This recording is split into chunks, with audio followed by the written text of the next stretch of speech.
Իսկ արդար է, որ նախարարները 7 միլիոնով պարգևատրում է, բայց թոշակառուի համար 10,000 դրամ է առանձնացրել։ Շատ անարդար է։ Պարգևավճարը ստանում է այն մարդը,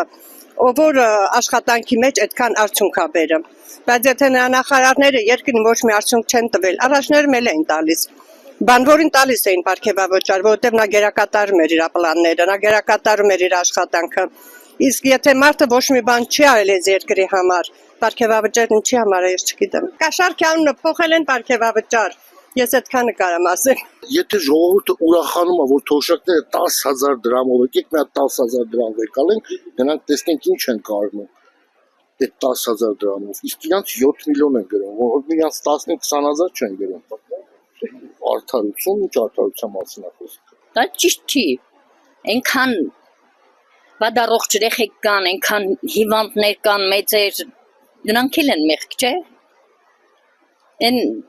բարձրաստիճան մարդիկ ոնց էլ ասես նրանք կապրեն, նրանք ամեն տեղից էլ եկամուտ ունեն, բայց հասարակագյուղացին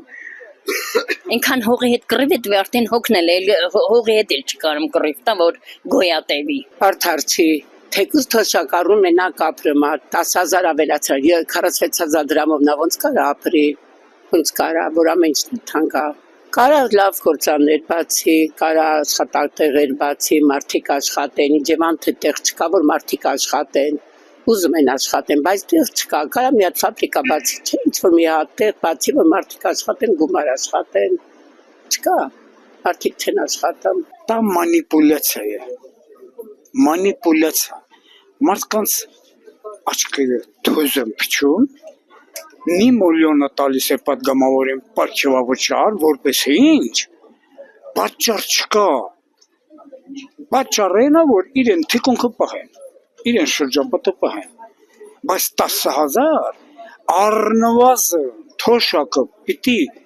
համապատասխանի ընտանեկան զամբյուղի կարողությամբ, այսինքն ընտանեկան զամբյուղը 57-60, պետք է առնվազն թոշակը հասցվի 60,000, առնվազն, իսկ այլ մնացած քայլերը չեմ ասում։